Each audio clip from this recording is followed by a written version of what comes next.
Warner ಆಯ್ತು, trailer ಬರುತ್ತಾ? ಬೇಕಾ ಟ್ರೈಲರ್?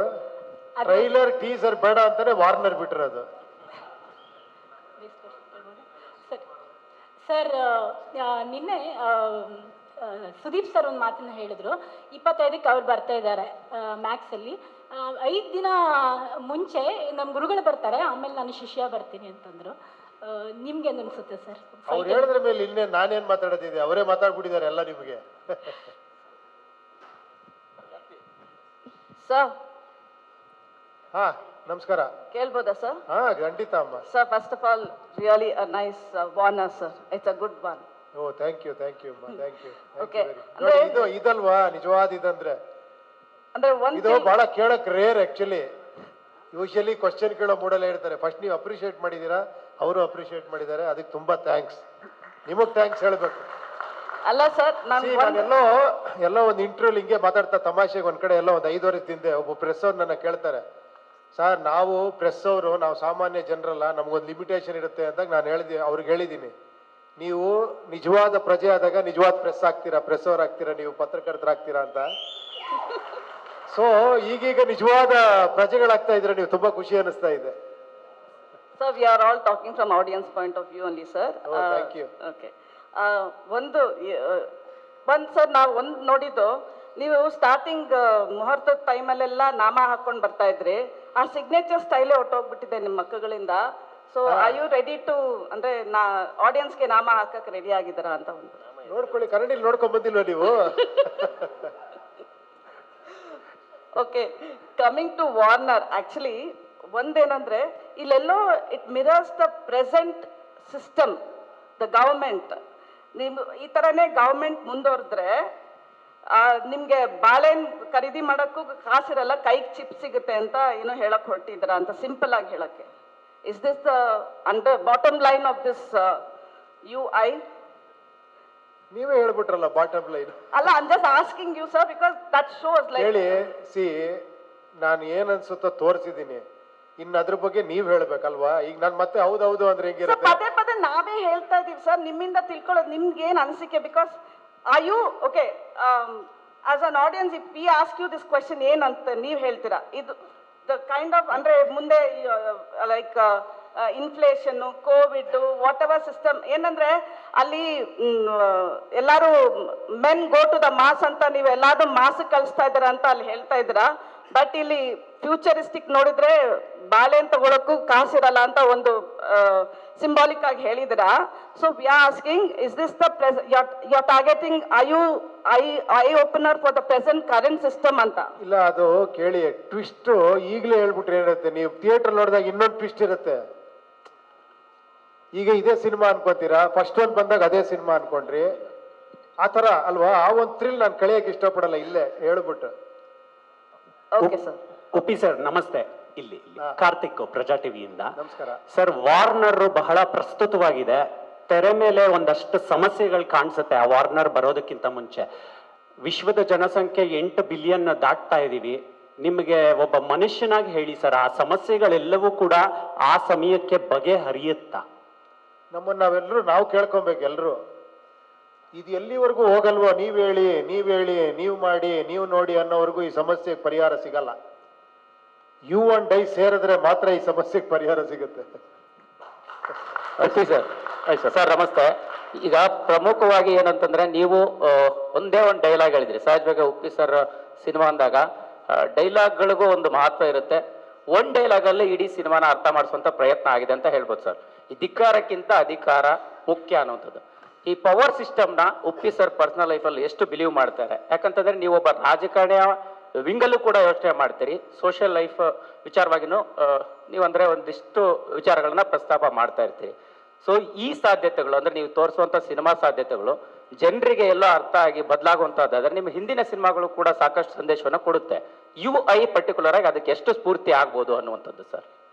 ಅಲ್ಲ, ಇದರಲ್ಲಿ ಒಂದಿದೆ ಆಕ್ಚುಲಿ ಅದನ್ನ ಬಹಳ ಕಷ್ಟ ಆಗ್ಬೋದು ನಿಮ್ಗೆ ಅದು ಅರ್ಥ ಮಾಡ್ಕೊಳ್ಳೋದು.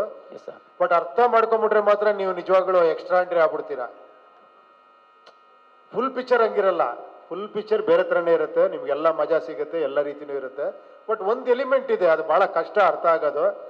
ಅದು ಯಾರೋ ಒಬ್ರಿಗೆ ಅರ್ಥ ಆದ್ರೆ ಅವ್ರು 10 ಜನಕ್ಕೆ ಹೇಳಲೇಬೇಕು. ಅಷ್ಟು ಮಾತ್ರ ಹೇಳಬಲ್ಲೆ. ಸರ್ ರಿಯಲ್ ಲೈಫಲ್ಲಿ ಉಪ್ಪಿ ಸರ್ಗೆ ಪವರ್ ಸಿಕ್ಕರೆ ಏನಾಗುವಂತ ಒಂದು ದೊಡ್ಡ ಡ್ರೀಮ್ ಇದೆ ಸರ್? ಏನ್ ಚೇಂಜ್ ಮಾಡುವಂತ ಚಾಲೆಂಜ್ ಇದೆ ಸರ್ ನಿಮ್ಗೆ? ತೋರಿಸಿದಿನಲ್ಲ ಪವರ್ ಸಿಕ್ಕರೆ ಏನ್ ಮಾಡ್ತೀನಿ ಅಂತ. ಅಲ್ಲ ಸರ್, ಈ ಸಗಡ ಗಡ ಗಡ ಗಡ ಗಡಗ ಅಷ್ಟೇನಾ ಸರ್ ಅದಕ್ಕೆ ಸೊಲ್ಯೂಷನ್? ಸರ್ ಫೈನಲಿ ಒಂದು ಪ್ರಶ್ನೆ, ನಿನ್ನೆ ಕೂಡ ಸುದೀಪ್ ಸರ್ ಕೇಳಿದ್ವಿ, ಕನ್ನಡ ಚಿತ್ರೋದ್ಯಮದಲ್ಲಿ ಈ ಡಿಸೆಂಬರ್ ತಿಂಗಳು ಅನ್ನೋಂಥದ್ದು ಸ್ಟಾರ್ಗಳಿಗೆ ಲಕ್ಕಿಯೆಸ್ಟ್ ಅಂತಂದು ರಿಲೀಸ್ ಮಾಡುವಂಥದ್ದ, ಅಥವಾ ನಿಮಗೆ ಈ ಅದೃಷ್ಟದ ಮೇಲೆ ಎಷ್ಟೊಂದು ನಂಬಿಕೆ ಇದೆ, ಮತ್ತೆ ಪರ್ಟಿಕ್ಯುಲರ್ ಆಗಿ ಈ ಕ್ಲಾಶ್ ವಿಚಾರವಾಗಿ ಹೇಗೆ ನೀವು ತಗೊಳ್ತಾ ಇದೀರಿ ಅನ್ನೋದು? ಇಲ್ಲ ಆ ಥರ ಅಲ್ಲ. ಏನಂದ್ರೆ ಈ ಹಾಲಿಡೇ ಸೀಸನ್ನ ಎಲ್ಲರೂ ಬಯಸ್ತಾರೆ ಆ್ಯಕ್ಚುಲಿ. ಬಿಕಾಸ್ ಹಾಲಿಡೇಸ್ ಇದ್ದಾಗ ಜಾಸ್ತಿ ಜನ ಥಿಯೇಟ್ರಿಗೆ ಬರ್ತಾರೆ. ಆ ಒಂದು ಇದಿರೋದ್ರಿಂದ ನೋಡಿ ಹಾಲಿಡೇ ಸೀಸನಲ್ಲಿ ತುಂಬ ದೊಡ್ಡ ದೊಡ್ಡ ಸಿನಿಮಾಗಳು ಬರ್ತವೆ, 2-3 ಸಿನಿಮಾಗಳು ಬರುತ್ತೆ. ಏನಂದ್ರೆ ಒಂದು ಧೈರ್ಯ. ಹಾಲಿಡೇಸ್ ಇಲ್ಲದೆ ಇದ್ದಾಗ ಸ್ವಲ್ಪ ಭಯ ಇರುತ್ತೆ, ಹಾಲಿಡೇಸ್ ಇದ್ದಾಗ ತಡ್ಕೊಳ್ಳುತ್ತೆ. 2 ಸಿನಿಮಾ ಅಲ್ಲ 3 ಸಿನಿಮಾ ತಡ್ಕೊಳ್ಳುತ್ತೆ ಅಂತಾನೆ ಎಲ್ಲ ಲ್ಯಾಂಗ್ವೇಜಲ್ಲೂ ಕೂಡ ತುಂಬ ಸಿನಿಮಾ ರಿಲೀಸ್ ಮಾಡ್ತಾರೆ. ಆ ಥರ ಅಷ್ಟೇ, ಅದು ಇನ್ನೇನಿಲ್ಲ. Hi sir. ಸರ್ ಹಾಂ ಸರ್ ಇಲ್ಲಿ ರಮೇಶ್ ಸರ್ ಟಿ ಹೇಳಿ ಹೇಳಿ. ಸರ್ 2010ರಲ್ಲಿ ಸೂಪರ್ ಸಿನಿಮಾ ಬರುತ್ತೆ, ಅದು 2035ಕ್ಕೆ ಭಾರತ ಹೇಗಿರುತ್ತೆ ಅನ್ನೋದು ಅಡ್ವಾನ್ಸ್ಡ್ ಕತೆ ತೋರಿಸಿದ್ದು. ಹೇಗೇನು ಇಲ್ಲಿ 2024ರಲ್ಲಿ ಸಿನಿಮಾ 2040ರಲ್ಲಿ ಹೇಗಿರುತ್ತೆ ಅಂತ. UI ಸಿನಿಮಾ ಸೂಪರ್ ಸಿನಿಮಾದ ಮುಂದುವರೆದ ಭಾಗನ ಅಥವಾ ಅದಕ್ಕೂ ಇದಕ್ಕೆ ಏನಾದರೂ ಲಿಂಕ್ ಇದೆಯಾ ಅನ್ನೋದು ಸರ್? ಅಲ್ಲ, ಅದು 30 ಅಂತ ಇದು 40 ಅಂದ್ರೆ ಹೆಂಗ್ ಬೇಕಾದ್ರೆ ಅನ್ಕೊಂಬಂದು, ಇವಾಗ 10 ವರ್ಷ ಮುಂದುವರೆದ್ರ ಮೇಲೆ ತೋರಿಸಿರೋದು ಇದು. ಅಲ್ಲ ಸರ್, ಅಗೇನ್ ಕಂಟಿನ್ಯೂಷನ್ ಇರುತ್ತೆ ಆ ಥರ? ಇಲ್ಲ ಇಲ್ಲ ಇಲ್ಲ, ಆ ಥರ ಏನಿಲ್ಲ. ಆ ಥರ ಆ ಸಬ್ಜೆಕ್ಟ್ಗೂ ಈ ಸಬ್ಜೆಕ್ಟ್ಗೂ ಸಂಬಂಧ ಇಲ್ಲ. ಇದು ನಿಜ ಹೇಳಬೇಕು ಅಂದ್ರೆ ಕಂಪ್ಲೀಟ್ಲಿ ಮೆಟಫರಿಕಲ್ ಆಗಿರುತ್ತೆ ಈ ಸಿನಿಮಾ. ಒಂದಂತೂ ಹೇಳಕ್ ಇಷ್ಟಪಡ್ತೀನಿ, ಸಿಂಬಾಲಿಸಮ್ ಜಾಸ್ತಿ ಇರುತ್ತೆ. ಏನಂದ್ರೆ ನೀವು ಸಿನಿಮಾ ನೋಡಿ ಒಂದು ನಾರ್ಮಲ್ ಒಂದು ಕಮರ್ಷಿಯಲ್ ಸಿನಿಮಾ ಥರ ನೀವು ನೋಡ್ಕೊಂಡು ಎಂಜಾಯ್ ಮಾಡ್ಕೊಂಡು ಹೋಗ್ಬೋದು. ಅಲ್ಲಿ ಟ್ವಿಸ್ಟ್ ಟರ್ನ್ ಅದೊಂಥರ ಇದ್ದೇ ಇರುತ್ತೆ. ಅದು ಬಿಟ್ಟರೆ ನೀವು ಕರೆಕ್ಟಾಗಿ ನೋಡಿದ್ರೆ ತುಂಬ ಲೇಯರ್ಸ್ಗಳಿರುತ್ತೆ, ಅದ್ರಲ್ಲಿ ನಿಮ್ಗೆ ಅರ್ಥ ಆಗೋ ತುಂಬ ವಿಷಯಗಳಿರುತ್ತೆ. ಅದು ಡಿಪೆಂಡಿಂಗ್ ಅಪಾನ್ ಯು ಓನ್ಲಿ ಅಷ್ಟೇ, ನಿಮ್ಮ ಮೇಲೆ ಮತ್ತೆ ಡಿಪೆಂಡ್ ಅಷ್ಟೇ, ಯಾರು ಹೆಂಗೆ ನೋಡ್ತಾರೆ. ಇವಾಗ ನೋಡಿ ಈ ಟೀಸರ್ನ ಒಬ್ಬೊಬ್ರು ಒಂದೊಂದು ರೀತಿ ಏನೋ ವಿಮರ್ಶೆ ಮಾಡ್ತಾ ಇದ್ದಾರೆ, ಒಬ್ಬೊಬ್ರು ಒಂದೊಂದು ರೀತಿ ಯೋಚನೆ ಮಾಡ್ತಿದ್ದಾರೆ, ಆ ಥರ ಅದು. ಬಟ್ ಇಲ್ಲಿ ಒಂದೇ ಒಂದು ಪಾಯಿಂಟ್ ಮಾತ್ರ ಹೇಳಕ್ಕೆ ಇಷ್ಟಪಡೋದು, ಬಟ್ ಇಡೀ ಸಿನಿಮಾ ಬೇರೆ ಬೇರೆ ಲೇಯರ್ಸ್ ಇರುತ್ತೆ, ಬೇರೆ ಬೇರೆ ಥರನೇ ಇರುತ್ತೆ, ಬೇರೆ ಬೇರೆ ಟಾಪಿಕ್ ಇರುತ್ತೆ. ಅದು ನೀವು ಸಿನಿಮಾ ನೋಡಿದ್ರೆ ನಿಮಗೆ ಅರ್ಥ ಆಗುತ್ತೆ actually. Sir sir Lokesh news ಫಸ್ಟಿಂದ ಸರ್ ಈ ಕಡೆ ಈ ಕಡೆ ಸರ್ ವಾರ್ನರ್ ಅಲ್ಲೇ ವಾರ್ ಇದೆ, ತುಂಬಾ ದೊಡ್ಡ ಎಚ್ಚರಿಕೆ. ಥ್ಯಾಂಕ್ಸ್, ಒಳ್ಳೆ ಕಂಟೆಂಟು. ಸೊ ಇಡೀ ಸಿನಿಮಾನ ಹಿಂದಿನ ಕಂಟೆಂಟ್ ನೋಡ್ಕೊ ಬಂದ್ರೆ ಅದು ಕಲರ್ಫುಲ್ಲು, ಟೋನೇ ಬೇರೆ ಇದೆ, ಕಲರ್ ಟಿಂಟೇ ಬೇರೆ ಇದೆ. ಸೊ ಈ ಕಂಟೆಂಟ್ ಬೇರೆ ತರ ಇದೆ. ಜೊತೆಗೆ ನಿಮ್ಮ ಐಡಿಯಾಲಜಿ ಅಂದ್ರೆ ಪ್ರಜಾಕೀಯದ ಐಡಿಯಾಲಜಿ ಇಲ್ಲೂ ಎದ್ದು ಕಾಣಿಸ್ತಾ ಇದೆ ಸರ್. ನೀವು ಒಂದು ವಾರ್ನಿಂಗ್ ಕೊಡ್ತಾನೆ ಇದ್ರಿ. ಒಂದಷ್ಟು ಗ್ಲಿಮ್ಸಸ್ ಅಲ್ಲಿ ಅಬ್ಸರ್ವ್ ಮಾಡೋದಾದ್ರೆ ಒಂದು ಪಿಲ್ಲರ್ಗಳ ಮೇಲೆ ಒಂದು ಮೀಡಿಯಾದ ಒಂದಷ್ಟು LED ಇದ್ರಲ್ಲಿ ಬರುತ್ತೆ, ಅಂದ್ರೆ ಜನಗಳು ನೀವು ಸಾಯ್ತಾನೆ ಇರಿ, ನಾವು ಬದುಕ್ತಾರೆ ಅಂದ್ರೆ ಎಚ್ಚರಿಕೆ ಗಂಟೆ. ಅಂದ್ರೆ ಬಡವರಾಗಿರ್ಬೇಕು, ನಾವು ಚಂದಮಾಮ ಕತೆ ಹೇಳ್ಕೊಂಡು ಇರ್ತೀವಿ ಅನ್ನೋ ಪಾರ್ಟಿಗಳಿಗೆ ಇದು ದೊಡ್ಡ ಎಚ್ಚರಿಕೆ ಆಗಿರುತ್ತೆ ಅಂತ. ಇಲ್ಲ, ನಾನು ಹೇಳೋದಕ್ಕಿಂತ ಅದು ನನ್ನೊಬ್ಬನ ವ್ಯೂ ಪಾಯಿಂಟ್ ಆಗುತ್ತೆ. ನಾನು ಆದಷ್ಟು ನಿಮ್ಮೆಲ್ಲರ ವ್ಯೂ ಪಾಯಿಂಟ್ನ ತರಕ್ಕೆ ಪ್ರಯತ್ನ ಪಡ್ತೀನಿ ಯಾವಾಗಲೂ. ಯಾಕಂದರೆ ಒಂದು ಹೇಳ್ತೀನಿ ಕೇಳಿ, ಒಂದು ಸಿನಿಮಾ ನಾನೊಂದು ಫ್ಯಾಮಿಲಿ ಬಗ್ಗೆ ಒಬ್ಬ ಹೀರೋ ಬಗ್ಗೆ ಕತೆ ಮಾಡಿದ್ರೆ ಅದು ಆ ಹೀರೋ ಬಗ್ಗೆ ಕತೆ ಆಗುತ್ತೆ. ಅವ್ನ ಎಮೋಷನ್, ಅವನಿದು ನೀವೆಲ್ಲ ನೋಡ್ತೀರಾ, ಖುಷಿ ಪಡ್ತೀರಾ, ನಿಮ್ಮನ್ನು ನೀವು ಆ ಹೀರೋಲ್ಲಿ ನೋಡ್ಕೊತೀರಾ.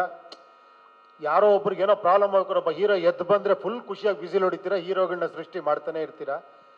ಬಟ್ ನನ್ನ ಪ್ರಯತ್ನ ಯಾವಾಗಲೂ ಕೂಡ ಈ ಹೀರೋಗಳನ್ನ ಸೃಷ್ಟಿ ಮಾಡೋದೇ ಆಗಿರುತ್ತೆ. ಅದೇನೋ ಗೊತ್ತಿಲ್ಲ, ನಾನು ಆ ರೂಟಲ್ಲೇ ನನಗೆ ಮನಸ್ಸು ಎಳೀತದೆ. ನನಗೆ ಹಲವಾರು ಕೋಟ್ಯಾಂತರ ಹೀರೋಗಳನ್ನ ಸೃಷ್ಟಿ ಮಾಡಬೇಕು ಅಂತ ಆಸೆ. ಮೊದಲನೇ ಸಿನಿಮಾಯಿಂದ ಇವತ್ತರೆಗೂ ಅದು ಅನ್ಸುತ್ತೆ. ಅದನ್ನು ಬೇರೆ ಬೇರೆ ರೀತಿ ಪ್ರಯತ್ನ ಪಡ್ತೀನಿ ಅಷ್ಟೇ. It is not actually about ಯಾವುದೋ ಒಂದು ಪರ್ಟಿಕ್ಯುಲರ್ ಹೀರೋ ಕತೆ ಅಲ್ಲ ಇದು ನಿಮ್ಮ ಕಥೆನೇ ಆಗಿರುತ್ತೆ. ಬಟ್ ನಿಮ್ಗೆ ನೋಡೋದಕ್ಕೆ ನಿಜವಾದ ಹೀರೋ ಕಥೆನೂ ಆಗಿರುತ್ತೆ. ಅದನ್ನ ಬಿಡಕ್ಕಾಗಲ್ಲ, ಯಾಕಂದ್ರೆ that is the commercial element. ಅದೇ ಆ್ಯಕ್ಚುಲಿ ನಿಮ್ಮನ್ನ ಥಿಯೇಟ್ರಲ್ಲಿ ಕೂರಿಸೋದು. We all need stories, exciting stories ಬೇಕು, ತಿರುವುಗಳು ಬೇಕು, ಎಲ್ಲವೂ ಇರುತ್ತೆ. ಅದ್ರ ಜೊತೆಯಲ್ಲಿ ಇನ್ನೊಂದು ಲೇಯರ್ ಇರುತ್ತೆ ಅಷ್ಟೇ, ಆ ಥರ ಇದು. ಉಪ್ಪಿ ಸರ್, ಇಲ್ಲಿ ನವೀನ್ ಸರ್. ಹಾ ಸರ್, ಇದು ಉಪೇಂದ್ರ ಅವರ ಸ್ಟೈಲ್ ಏನು ಅಂತಂದ್ರೆ ಏನನ್ನೂ ಹೇಳದೆ ಏನನ್ನೂ ತೋರಿಸದೆ ಸಿನಿಮಾ ರಿಲೀಸ್ ಮಾಡ್ತಾ ಇದ್ರಿ ನೀವು. ಇಷ್ಟು ದಿನದಲ್ಲಿ ಬರೀ ಒಂದು ಪೋಸ್ಟ್ ಇಟ್ಕೊಂಡು ಸಿನಿಮಾ ರಿಲೀಸ್ ಮಾಡಿದವ್ರು ನೀವು. UI ಅಂತ ಬಂದಾಗ ತುಂಬ ವಿಷಯಗಳನ್ನು ರಿವೀಲ್ ಮಾಡ್ತಾ ಇದ್ದೀರಾ. ಅಂದರೆ ಪೋಸ್ಟರ್ಸ್ ಬಂತು, ಟೀಸರ್ ಬಂತು, ವಿಡಿಯೋ ಸಾಂಗ್ಗೆ ಬಿಟ್ರಿ, ಈ ಥರದ್ದೆಲ್ಲ ಬಂದಾಗ ನೀವು ಬಿಟ್ಟಿರೋದೆಲ್ಲ ಜನಕ್ಕೆ ರೀಚ್ ಆಗ್ತಾ ಇದೆ, ಇಷ್ಟಪಡ್ತಾ ಇದ್ದಾರೆ ಅನ್ನೋ ಖುಷಿ ಇದೆಯಾ?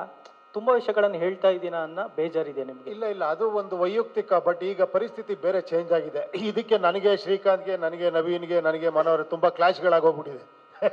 ಯಾಕಂದರೆ ನಾನು ಯಾವಾಗಲೂ ಆಸೆ ಪಡ್ತೀನಿ ಪ್ರತಿ ಒಂದೇ ಒಂದು ಇಂಚು ತೋರಿಸ್ಬಾರ್ದು ಅಂತ ನನ್ನ ಆಸೆ ಸಿನಿಮಾದಲ್ಲಿ. ಬಟ್ ಈಗ ಟ್ರೆಂಡ್ ಬೇರೆ ಥರ ಆಗಿದೆ. ಈಗ ಎಲ್ಲ ಕಡೆ ರೀಚ್ ಆಗಬೇಕು, ಎಲ್ಲರಿಗೂ ಗೊತ್ತಾಗಬೇಕು ಅಂದರೆ ಈ ಟ್ರೈಲರ್ ಟೀಸರ್ ಅನ್ನೋ ಟ್ರೆಂಡ್ ಆಗಿದೆ. ಅದನ್ನು ಬಿಡಲೇಬೇಕು ಅನ್ನೋ ಥರ ಸಾಂಗ್ಗಳು ಬಿಡ್ತಾರೆ, ವಿಡಿಯೋಸ್ಗಳು ಬಿಡ್ತಾರೆ ಎಲ್ಲ. ಸೊ ನನಗೆ ಯಾವಾಗಲೂ ಅದು ಮನಸ್ಸಿಗೆ ಒಪ್ಪಲ್ಲ. ನಾನು ಆ್ಯಸ್ ಎ ಡೈರೆಕ್ಟರ್ ಆಗಿ ನೆಕ್ಸ್ಟ್ ಪಿಕ್ಚರನ್ನು ಟ್ರೈ ಮಾಡ್ತೀನಿ. ನಾನು ಒಂದೇ ಒಂದು ವಿಷುವಲ್ ತೋರಿಸದೆ ಸಿನಿಮಾ ರಿಲೀಸ್ ಮಾಡಿ ಹಿಟ್ ಮಾಡಿ ತೋರಿಸ್ಬೇಕು ಅಂತ ನನ್ನ ಆಸೆ, ಗೊತ್ತಿಲ್ಲ ಅದು. ಬಟ್ ಈಗೀಗ ಹೆಂಗಾಗ್ತಿದೆ ಸಿನಿಮಾಗಳು ಅಂದರೆ, ಒಂದು ಸಿಂಪಲ್ ಹೇಳ್ತೀನಿ, ನನಗನ್ಸಿರೋದು ಹೇಳ್ತೀನಿ, ನಾನು ಸರಿ ತಪ್ಪು ಅಂತ ಹೇಳ್ತಿಲ್ಲ, ಇದನ್ನ ನೀವು ಬೇರೆ ಹತ್ರ ತಿಳ್ಕೊಬಾರ್ದು. ಆಮೇಲೆ ಎಲ್ಲರೂ ಒಂದು ಟ್ರೆಂಡಲ್ಲಿ ಹೋಗ್ತಿದ್ದಾರೆ. ಹೆಂಗೆ ಅಂದರೆ, ಈ ಟ್ರೈಲರ್ ಟೀಸರ್ನ ಕಾನ್ಸೆಪ್ಟ್ ಹೆಂಗಾಗ್ಬಿಟ್ಟಿದೆ ಅಂದರೆ, ಒಂದು ಮದುವೆ ಮನೆ ಊಟಕ್ಕೆ ಹೋದಾಗ ಆ ಮದುವೆ ಮನೆಯಲ್ಲಿರೋ ಎಲ್ಲ ಊಟನ ಒಂದು ಇಷ್ಟಿಷ್ಟು ಹಾಕ್ಬಿಟ್ಟು ಒಂದು ಪ್ಲೇಟಲ್ಲಿ ಕೊಟ್ಬಿಟ್ರು ನೋಡ್ಕೊಳ್ಳಿ ಅಂದರೆ ನನಗೆ ಇಡೀ ಸಿನಿಮಾ ಹೆಂಗಿದೆ ಅಂತ ಗೊತ್ತಾಗೋಯ್ತು ಅಲ್ವಾ. ಇದು ಗೊತ್ತಿಲ್ಲ ನನಗೆ, ಇದು ಪ್ಲಸ್ಸೋ ಮೈನಸ್ಸೋ ಗೊತ್ತಿಲ್ಲ, ಬಟ್ ಈ ಟ್ರೆಂಡ್ ಹಂಗಿದೆ, ಏನು ಮಾಡೋಕ್ಕಾಗಲ್ಲ. ಯಾಕಂದರೆ ಜನ ಬರಬೇಕು ಅಂದರೆ ಇದು ಮಾಡಲೇಬೇಕು ಅಂತಿದೆ. ಬಟ್ ಹಂಗಂತ ಇದನ್ನು ಒಡೆದು ಮಾಡ್ಬೋದು, ಇಲ್ಲ ಅಂತೇನಿಲ್ಲ. ಆ ಕ್ಯೂರಿಯಾಸಿಟಿ ಕ್ರಿಯೇಟ್ ಬೇರೆ ಥರನೂ ಮಾಡ್ಬೋದು. ಆದಷ್ಟು ನಾವು ಅದನ್ನು ಟ್ರೈ ಮಾಡಿದ್ದೀವಿ. ಇದರಲ್ಲಿ ಆದಷ್ಟು ತುಂಬ ವಿಷಯಗಳನ್ನ ಬಿಟ್ಕೊಟ್ಟಿಲ್ಲ. ಏನಿದ್ರು ಒಂದು ವರ್ಲ್ಡ್ ಗ್ಲಿಮ್ಸ್ ತೋರಿಸಿದ್ದೀವಿ. ಒಂದೆಲ್ಲೋ ಒಂದು ಸಣ್ಣದಾಗಿ ಇನ್ನೊಂದು ಕೇವಲ ಒಂದು 15 ಡೇಸೇ ಇರೋದ್ರಿಂದ ನಮಗಿವಾಗ ಬೇಕೇ ಬೇಕಾದ್ರೆ ಯಾವಾಗ ರಿಲೀಸ್ ಆಗುತ್ತೋ ಏನೋ ಅನ್ನೋ ಡೌಟ್ಗಳು ಎಲ್ಲರಲ್ಲೂ ಇದೆ. ಸೊ ಇದು ರಿಲೀಸ್ ಆಗ್ತಿದೆಯಪ್ಪ, ಎಲ್ಲ ಲ್ಯಾಂಗ್ವೇಜ್ ಆಗ್ತಿದೆ ಅಂತ ತೋರ್ಸಕ್ಕಾರೆ ನಾವು ಮಾಡಲೇಬೇಕು ಇದನ್ನು. ಸೊ ಒಂದು ಅನಿವಾರ್ಯವಾಗಿತ್ತು. ಪ್ಲಸ್ ಆಮೇಲೆ ಇದು ನೀವು ನೋಡಿದಾಗ ಸಿನಿಮಾಗೆ ತುಂಬ ಪ್ಲಸ್ ಆಗುತ್ತೆ. ಯಾಕಂದರೆ ಈ ಮೈಂಡ್ ಸೆಟ್ಟನ್ನು ನೀವು ಸಿನಿಮಾ ನೋಡಿದಾಗ ತುಂಬ ವಿಷಯಗಳು ಅರ್ಥ ಆಗುತ್ತೆ ನಿಮಗೆ. ಸೊ ಅದಕ್ಕೋಸ್ಕರ ಇದನ್ನು ಇದು ಮಾಡಿರೋದು.